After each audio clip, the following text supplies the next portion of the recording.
Assalamualaikum warahmatullahi wabarakatuh. Waalaikumsalam warahmatullahi wabarakatuh. Selamat pagi, salam sejahtera untuk kita semua. Semoga kita selalu dalam lindungan Allah SWT. Amin. Sebelumnya kami ucapkan terima kasih kepada teman-teman yang berkenan hadir dalam event University Day SMA Negeri 1 Pasawan Purwakarta. Nah, ya, dengan jargon ya, Campus Goes to School gitu. Ya, jadi yang biasanya masing-masing ya, setiap kampus datang gitu untuk sosialisasi. Nah, kita dibentuk suatu wadah yang namanya Unif Day gitu kan. Jadi semuanya ditampung gitu kan. Terus kita undang kembali yang sudah koordinasi. Ya silahkan, khusus diberikan hari ini, diberikan izin oleh kepala sekolah, silahkan gitu untuk menyampaikan promosinya gitu kan. Nah jadi teknisnya nanti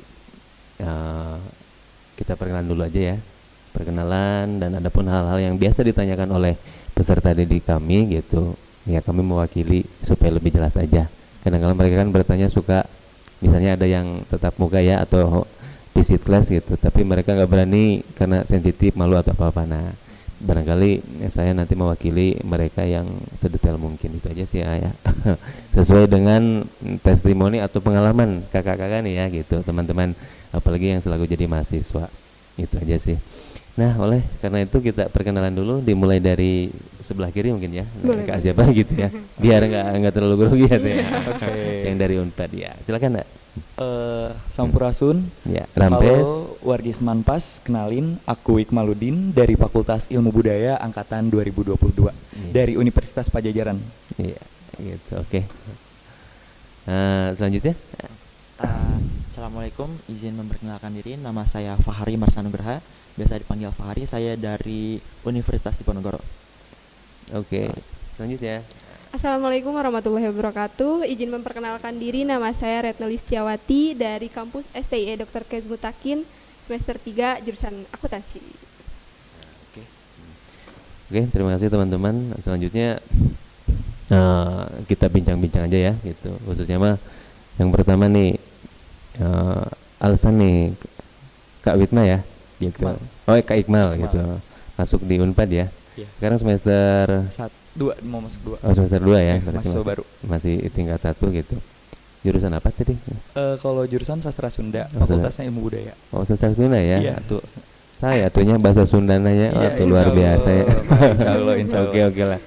Gimana ceritanya gitu, untuk barangkali ada adik-adik kelas juga yang memang pengen masuk sastra Sunda. Ini barangkali ada tips triknya nih bisa masuk atau lolos nih gitu kan.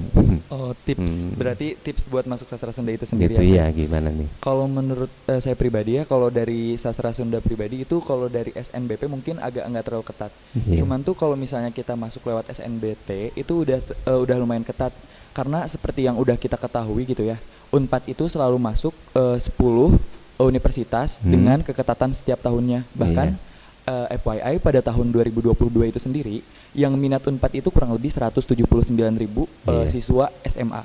Dan yang keterima hanya 7.000 orang. Jadi benar-benar perbandingannya gitu.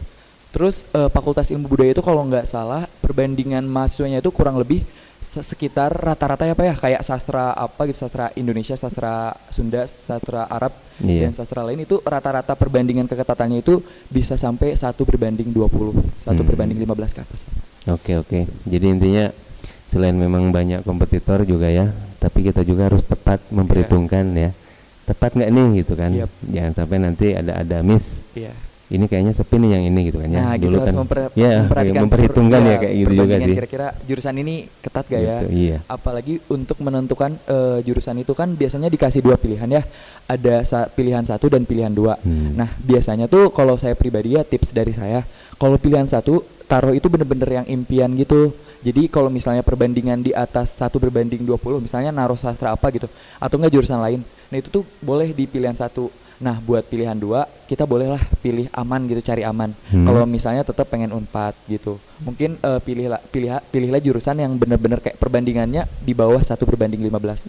Karena menurut saya pribadi ya, kalau misalnya nyari persaingan yang perbandingan 1/10 itu susah kalau di Unpad, karena rata-rata tuh udah 1/15 gitu. Jadi kalau misalnya 1/15 itu udah aman sih, kalau menurut saya pribadi. Yang pasti mah tetap berusaha ya, hasilnya kita serahkan sama yang berkuasa gitu ya. Oke. Ya, selanjutnya nih dari Kak Iqmal sekarang ke Kak Fahri ya. Oke. Gimana nih Kak Fahri nih? Mungkin kalau misalkan untuk jurusan saya tuh dari jurusan ekonomi Islam Pak, Fakultas Ekonomika dan Bisnis. Dan mungkin kalau misalkan untuk tips untuk masuk ekonomi Islam ya, mungkin kebetulan saya itu masuk di jalur ujian mandiri dan tapi saya juga sempat tanya ke teman-teman saya yang masuk lewat SNBP atau SNBT. Mereka mungkin cukup ketat ya Pak, dan kebetulan ekonomi Islam di Universitas Diponegoro itu terbilang jurusan yang baru. Ekonomi Islam itu baru terdiri di tahun 2014 dan sudah memiliki akreditasi A. Mungkin cukup cepat lah. Dan saya melihat bahwa potensi-potensi di jurusan ekonomi Islam itu sekarang itu memang cukup baik, dan kemarin pandemi pun saya melihat di berita bahwa ekonomi Islam itu memiliki berkontribusi terhadap negara. Itu lebih daripada ekonomi yang konvensional, sekitar dari 5% gitu. Dan saya melihat mungkin barangkali untuk tips masuk ekonomi Islam tuh mungkin ini cukup terbilang baru ya Pak, ekonomi Islam itu. Dan tipsnya itu yang jelas mungkin seperti yang kita ketahui, belajar dengan benar. Dan jangan lupa beribadah yang benar, dan itu yang satu lagi paling doa orang tua Pak. Itu cukup fatal sih. Oke, itu luar biasa memang ya. Makasih ya gitu. Nah, selanjutnya nih. Kalau dari aku sendiri kan aku kebetulan dari kampus swasta. Nah, kenapa aku milih akuntansi? Karena kalau aku sendiri sedikit suka hitungan gitu ya. Jadi aku masuk ke akuntansi kayak gitu. Karena di kampus aku sendiri yang minat ke akuntansi itu sedikit. Kebanyakannya itu ya 80% ke manajemen. Karena orang-orang tidak mau menghitung gitu, tidak suka menghitung gitu. Itu sih Pak kalau dari aku. Nah, jadi pada dasarnya mah baik di negeri ataupun swasta ya. Sistem seleksi pasti ada. Terus kembali lagi ke kitanya. Betul tadi, ikhtiar ya, berusaha tetap, kemudian doa dari orang tua itu memang yang sangat jitu ya gitu ya, menurut saya pribadi sih, sesuai dengan pengalaman. Nah, selanjutnya mengenai keuangan nih ya itu biasanya sering ditanyakan ya, karena banyak sekali gitu siswa-siswi yang ketika ingin melanjutkan juga itu jadi faktor penentu pengen gitu, tapi dengan biaya sekian, lokasi ya, apalagi tadi khususnya mah kakak yang di Purwakarta khususnya di sini kan dekat ya. Tapi kalau yang di luar kota Purwakarta, baik Semarang ataupun Bandung ya, Unpad, Jatinangor kan itu juga memakan biaya, selain biaya kuliah juga biaya keseharian. Nah, itu jadi pertimbangan. Nah, ada nggak nih gitu program-program nih yang memang meringankan, diantaranya selain reguler ya, selain ujian kuliah tunggal gitu kan ya, itu mah kan umum dengan biaya tertentu yang sudah memang tertera. Khususnya kita langsung aja nih untuk program beasiswa nih, kayak malah ada nggak nih gitu kan? Nah, ini buat Unpad pribadi ya tentang beasiswa ini. Sebenarnya yang kita sosialisasiin ke teman-teman terutama di Purwakarta, terus bukan yang kata Bapak tadi kayak mungkin di sini tuh pengennya kerja gitu karena biaya. Nah, Unpad ini merupakan univ yang benar-benar berkeadilan. Apalagi di Unpad ini support banget beasiswa. Bahkan dari 7.000 yang keterima tadi di Unpad, itu tuh 1.000 orang, 1.100 atau 1.200 itu tuh penerima kartu Indonesia Pintar. Karena KIP kuliah itu ya. Iya, KIP kuliah itu. Bahkan saya pribadi gitu ya, saya juga nge-play kartu Indonesia Pintar, dan jadi saya benar-benar 0 rupiah, nggak bayar uang apapun untuk univ karena udah dibayar negara, dan saya pun setiap semester mendapatkan uang kurang lebih 5 juta. Hitungannya berarti 1 bulan 1 juta. Dan kayak ya udah gitu, karena emang dari cutting juga udah pada bilang, karena sebenarnya ketika kita milih Unpad itu sebenarnya itu pilihan yang bagus, karena di samping Unpad itu udah masuk top Universitas 10 itu top 10 itu Unpad juga udah support banget terhadap beasiswa terkhusus KIPK. Karena kalau lihat univ-univ lain gitu ya, yang teman-teman saya juga yang di luar sana, kayak mereka banyak yang gak lolos dan bahkan gak lanjut kuliah. Tapi di Unpad itu gak ada, bener-bener nol, gak ada yang sampai kayak gitu. Istilahnya ketika mereka gak lolos KIPK juga, mereka bisa jadi uang kuliah tunggalnya hanya 100.000 atau di bawah 500.000. Itu untuk satu semester. Dan juga selain beasiswa internal ya Pak ya dari Unpad, itu juga ada namanya beasiswa KSTM. Ada beberapa teman saya yang kayak UKT-nya awalnya 5 juta Pak. Nah sekarang turun jadi 1 juta. Itu dengan beasiswa KSTM. Jadi beasiswa KSTM itu beasiswa kelanjutan studi untuk mahasiswa. Jadi di Unpad itu gak ada istilah gak lanjut studi karena terhalang biaya. Karena emang Unpad ini bisa dijadikan apa ya, univ berkeadilan yang ada di Jawa Barat gitu Pak. Jadi untuk KSTM itu memang disediakan oleh khusus dari Unpad ya? Betul, betul. Internal Unpad. Internal Unpad. Iya, teman-teman Warta ada, teman-teman yang jurusan juga ada. Ada yang 2 juta jadi 500.000, itu benar-benar kayak itu mungkin di apa ya, di insert lagi data-data orang tua yang mungkin gajinya udah berubah, entah dari ibunya yang udah nggak kerja kan kena PHK gitu. Terus di luar itu juga kan Pak, sekarang itu ada namanya Jabar Future Leaders Pak. Nah itu biasanya anak-anak Unpad itu banyak yang dapat JFLS, yang mana merupakan program dari Bapak Ridwan Kamil gitu untuk orang mahasiswa yang ada di Jawa Barat itu khususnya. Terus juga mungkin dari Unpad itu biasanya banyak yang apply beasiswa Bank Cimpniaga, terus Bank BCA, Bank Indonesia. Terus teman-teman saya kemarin ada yang ikutan IBM Smart BRI itu Pak, banyak banget. Oke, thank you. Selanjutnya kabar ini untuk mungkin bahas finansial ya Pak. Betul. Mungkin sebelumnya di mungkin Universitas Diponegoro itu kan di Semarang ya. Seperti yang kita ketahui kalau misalnya di daerah Jawa Tengah atau mungkin Jawa Timur itu untuk masalah kehidupan atau apapun itu mungkin ada banyak yang bilang lebih murah, dan saya merasakan itu dan memang benar Pak. Untuk masalah biaya hidup dan sana tuh emang bener-bener mungkin cukup murah dibandingkan daerah Jawa Barat.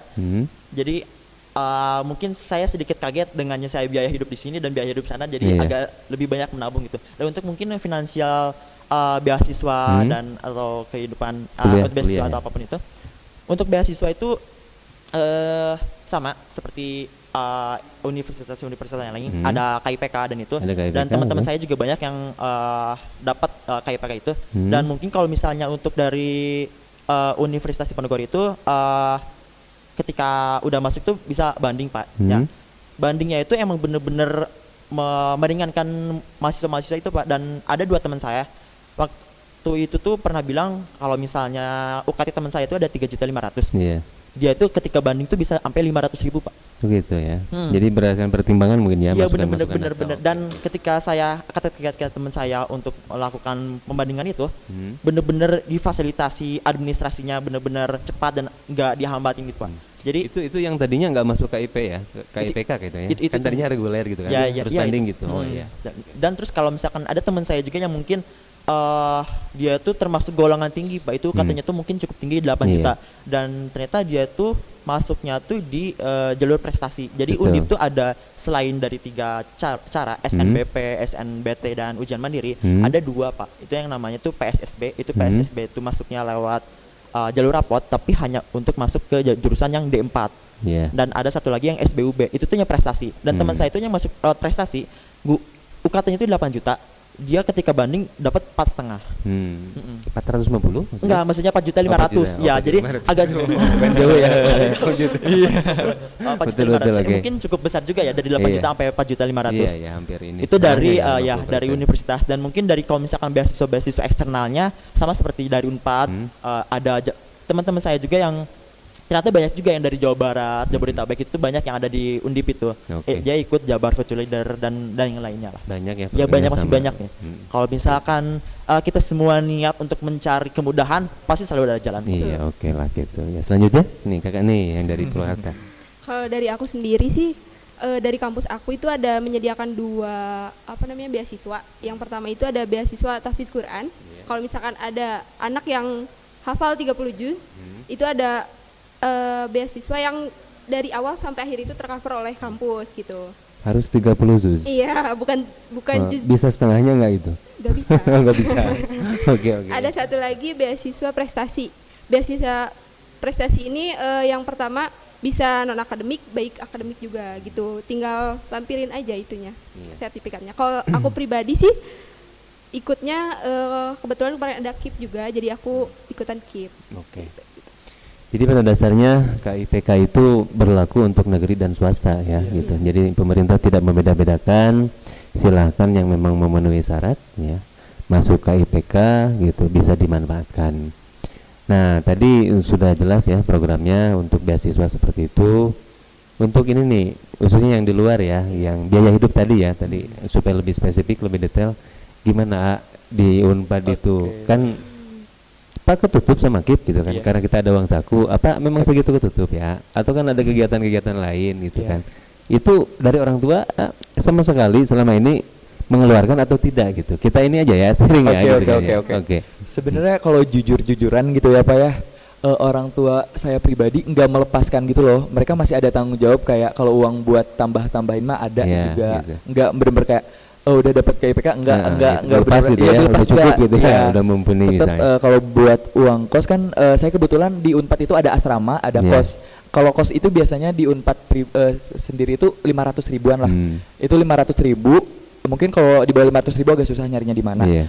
Terus kalau misalnya ditanya asrama, itu asrama disediakan Unpad khususnya buat KIPK. Itu tuh bener-bener 200 ribu Pak, bayar sebulannya 200 ribu, nggak tahu satu semester 200 ribu. Dan udah banyak unitnya yang ada di Unpad itu kurang lebih ada 18 unit asrama. Dan fasilitasnya juga sangat mumpuni. Itu tuh udah ada kasur, kamar mandi dalam juga, udah ada wifi juga, ada meja belajar, kursi belajar, pokoknya itu udah layak lah ya. Iya, gitu. Udah dilayak. Itu dengan harga 300 ribu. Cuman mungkin kalau saya kan orang tua pribadi masih mampu gitu ya untuk bayar kos. Jadi udah saya ambil aja gitu. Daripada saya ngambil jatah orang buat asrama tempat tinggal gitu. Jadi saya buat ngekos aja. Nah, buat ngekos mungkin kalau saya pribadi itu 6 sampai 700 ribu satu bulan, dan itu fasilitasnya udah bagus banget, kamar mandi udah di dalam, udah ada kasurnya juga, pokoknya udah tinggal kesana tuh tinggal bawa baju aja, pakaian aja. Untuk keseharian nak makan ini tuh gimana tuh? Kalau buat saya pribadi tipsnya makan itu lebih baik di kos daripada di kampus karena notabene harga-harga makanan di kampus itu biasanya agak mahal dikit gitu. Kalau di saya pribadi itu sehari paling maksimal 30 ribu itu maksimal. Bisa saja saya 15 ribu sehari. Karena saya punya tipsnya Pak. Biasanya tuh saya bawa beras gitu atau enggak orang tua saya yang kirimin beras. Nah, nanti saya masak sendiri gitu pakai Magicom gampang kan. Nanti tinggal beli lauknya. Lauknya kan satu lauk itu paling 5 ribuan ya Pak ya. Jadi lauk yang pertama bisa dipakai buat sarapan, lauk yang kedua bisa dipakai buat siangnya, dan lauk yang ketiga bisa dipakai buat malamnya. Jadi benar-benar kayak ya udahlah namanya juga lagi ngekos gitu ya, lagi merih istilahnya kalau orang Sunda mah ya.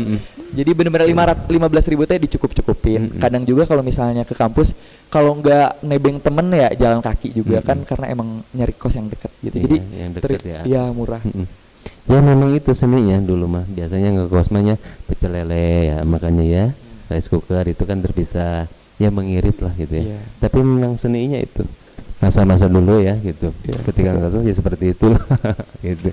Nah gimana tadi kalau di Semarang nih ya kan beda daerah nih, ini kan Jawa Barat, ini di Semarang itu Jawa Tengah ya. Gitu. Tadi masih sangat murah ya? Murah ya, jadi mungkin di sana tuh bahkan yang saya kaget tuh mungkin kebetulan daerah Undip tuh Pak ada yang namanya tuh jadi warteg, terus makanan-makanan kayak ada nasi padang kayak gitu tuh di sana tuh kebanyakan prasmanan Pak. Oh gitu. Jadi kalau misalkan anak-anak mahasiswa tuh sekali makan ambil sampai 2 porsi setengah, dan itu tuh kirain saya tuh dinilai harganya tuh sesuai banyak itu, dan ternyata enggak Pak. Jadi dinilai itu sesuai lauknya. Ketika saya ngambil nasi banyak dan mungkin lauknya banyak tapi cuma 1 lauk, itu dibayarnya itu lauk itu aja. Masih murah ya? Masih murah. Jadi berapa itu Pak? Itu kalau misalnya sampai bener-bener saya makan sampai 2 porsi setengah tuh bisa sampai 10 ribu doang Pak. 10 ribu ya? 10 ribu doang. Kalau di sini ya 10 ribu ya? 10 ribu. Kayaknya sampai apa? 8 ribu Padang juga udah gimana ya? Udah lebih daripada 15 ribu ya kalau Padang ya. Iya. Pun nasi Padang juga masih 10 ribu masih ada. Di Jatinangor masih ini kalau di Jatinangor itu menurut saya pribadi jangan beli nasi Padang kalau menurut saya pribadi. Karena sama banyak juga yang prasmanan kayak gitu, dan menurut saya pribadi kayak kalau prasmanan gitu tuh kayak kita tuh mikirnya gini ya, kayak Kang kayak di Undip misalnya, kita sempat mikir gini nggak sih kayak ini untungnya dari mana gitu loh. Saya pribadi mikirnya gitu, soalnya di Jatinangor juga banyak yang kayak gitu bener-bener kayak prasmanan, dan pas ditanya ini berapa, khususnya ini ini kantin asrama. Bener-bener saya pribadi pernah ambil nasi yang bener-bener banyak, itu cuma 2.000 doang nasi. Ya ketika saya gak sempat masak itu di kosan, beli nasinya 2.000 doang nasinya. Lauknya paling kayak ada yang sampai 3.000, ada yang sampai 2.000 doang. Tapi kalau misalnya ayam agak mahal, tapi kalau misalnya kayak orek yang kayak gitu itu murah. Intinya mah terjangkau lah ya gitu. Iya, terjangkau sih. Oke lah. Dari yang apa yang disampaikan tadi, ketika memang ada niat ya, pasti orang tua pun kan mendukung ya gitu. Ini terakhir nih ya, saran nih, singkat padat jelas ya buat adik-adik kelas nih yang mau melanjutkan. Khususnya nih yang mau Unpad atau apa, saran nih. Apa? Kayak Iqmal nih. Mungkin kalau saya pribadi ya, mungkin teman-teman Semanpas ini udah pernah dengar gitu ya, kalau misalnya ada kemauan di sana pasti ada jalan. Begitupun dengan pendidikan. Ketika kita terhalang oleh biaya tapi masih ada beasiswa, tapi ketika kita udah punya rasa malas dan bener-bener kayak nggak punya niat buat lanjut kuliah, itu nggak ada yang bisa ngehandle diri kita sendiri selain diri kita gitu. Dan menurut saya pribadi, terus untuk teman-teman Semanpas kelas 12, pilihan teman-teman sekarang itu hanya ada dua. Yang pertama, berusaha dan belajar hari ini, atau yang kedua, teman-teman akan menyesal di masa depan karena mungkin menjadi pengangguran. Betul. Dan intinya menurut saya pribadi ya, pendidikan itu sangat penting karena education is the most powerful weapon to change everything in this world gitu. Betul. Pendidikan itu adalah senjata terkuat untuk merubah segala hal yang ada di dunia ini gitu pun. Gitu. Ya, oke. Selanjutnya ini singkat padat jelas mengenai saran lah untuk adik-adik kita nih.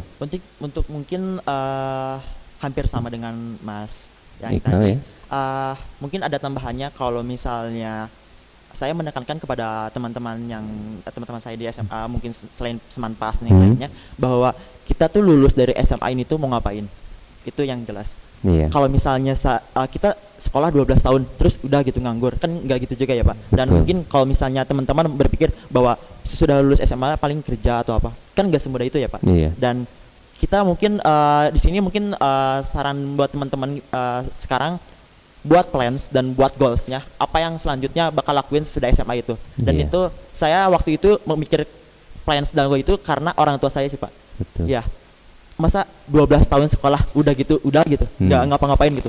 Kan semuanya juga nggak mudah gitu ya Pak. Betul. Susah sih Pak. Oke. Ya, terakhir. Kalau dari aku simpel sih. Kalau misalkan kalian punya cita-cita atau impian gitu ya, kalian tinggal berusaha berdoa, selebihnya serahkan ke Allah Subhanahu wa taala. Oke ya. Setuju sekali ya semuanya. Itu apa yang teman-teman sampaikan, mudah-mudahan jadi motivasi ya bagi khususnya siswa-siswi atau adik-adik kita semua. Apapun yang mereka khawatirkan ke depan, ketika mereka punya keinginan, niat, tentu pasti ada jalannya. Jangan banyak mencemaskan masa yang akan datang, gitu kan. Tetap semangat untuk menempuh cita-cita. Itu saja sih. Yakin, kalau bahasa Sunda mah keyang tangtuk bareng tanya. Susok ya. Gitu insya Allah gitu. Pasti dikersakan lah ke Allah. Nah itu teman-teman semua, terima kasih atas waktunya, terima kasih pemaparannya sudah sangat cukup jelas gitu. Semoga apa yang teman-teman sampaikan ya menjadi amalan solehan ya, khususnya jadi berkah gitu. Mohon maaf atas segala kekurangannya. Saya tutup. Wabillahi taufiq wal hidayah. Assalamualaikum warahmatullahi wabarakatuh. Waalaikumsalam warahmatullahi wabarakatuh. Selalu ya. Amin. Hatur nuhun Bapak.